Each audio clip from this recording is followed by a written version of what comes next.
ಮುಖ್ಯಮಂತ್ರಿಗಳ ವಿಚಾರದಲ್ಲಿ ಹೀಗಾದರೆ ಇನ್ನು ಟೋಟಲ್ ಆಗಿ ಒಟ್ಟಾರೆ ಮೂಡ ಹಗರಣದಲ್ಲಿ ಅಥವಾ ಮೂಡ ವಿಚಾರದಲ್ಲಿ ಸಂಬಂಧಪಟ್ಟಂತೆ ಮೂಡ ಬ್ರಹ್ಮಾಂಡ ಭ್ರಷ್ಟಾಚಾರಕ್ಕೆ ಸಂಬಂಧಪಟ್ಟಂತೆ ಮೆಗಾ ಅಪ್ಡೇಟ್ ಅನ್ನು ನಿಮ್ಮ ಮುಂದೆ ಇಡ್ತಾರೆ.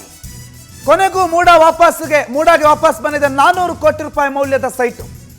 ಮುಖ್ಯಮಂತ್ರಿಗಳ ವಿಚಾರದಲ್ಲಿ ಮಾತ್ರ ಅಲ್ಲ, ಬೇರೆ ಬೇರೆ ರೀತಿಯಲ್ಲಿ 700 ಕೋಟಿ ರೂಪಾಯಿ ಹಗರಣ ಆಗಿದೆ. ಇದರಲ್ಲಿ 400 ಕೋಟಿ ರೂಪಾಯಿ ಮೌಲ್ಯದ ಸೈಟ್ ವಾಪಸ್ ಆಗಿದೆ. ಬಡಾವಣೆಯೇ ಆಗದೆ ವಿಲೇವಾರಿಯಾಗಿದ್ದ 48 ನಿವೇಶನಗಳನ್ನು ವಾಪಸ್ ಮಾಡಲಾಗಿದೆ. ಬಡಾವಣೆ ರಚನೆ ಮಾಡಿರಲಿಲ್ಲ, ಖಾಲಿ ಭೂಮಿಗೆ ನಿವೇಶನದ ರೂಪದಲ್ಲಿ ಖಾತೆ ಮಾಡಿಕೊಟ್ಟು ಚಾಮುಂಡೇಶ್ವರಿ ನಗರದ ಸರ್ವೋದಯ ಸಂಘಕ್ಕೆ ಆ ಜಾಗವನ್ನು ಕೊಟ್ಟಿದ್ರು. ಸರ್ವೋದಯ ಸಂಘಕ್ಕೆ ಕೊಡಲಾಗಿದ್ದ 17 ಎಕರೆ 21 ಗುಂಟೆ ಜಾಗವನ್ನು ಸರ್ಕಾರ ಆ ಪ್ರಾಧಿಕಾರದ ನಿರ್ಣಯವನ್ನು ರದ್ದು ಮಾಡಿದೆ.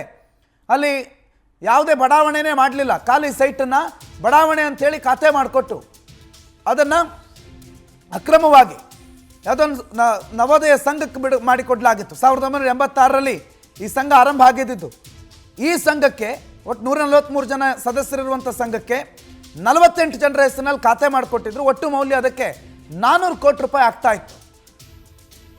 ಈ ವಿಚಾರ 35 ವರ್ಷಗಳ ಕಾಲ ಸುದೀರ್ಘವಾಗಿ ಕೋರ್ಟ್ನಲ್ಲಿತ್ತು. ಕೋರ್ಟ್ ಕೂಡ ಸರ್ಕಾರದ ಜೊತೆಗೆ ಚರ್ಚೆ ಮಾಡಿ ನಿಮ್ಮ ನಿರ್ಧಾರವನ್ನು ಕೈಗೊಳ್ಳಿ ಅಂತ ಹೇಳಿತ್ತು. ಆದರೆ 2023ರಲ್ಲಿ 48 ಜನರ ಹೆಸರಿಗೆ ಈ ವಿಚಾರಕ್ಕೆ ಈ ಸೈಟು ಖಾತೆ ಆಗುತ್ತೆ.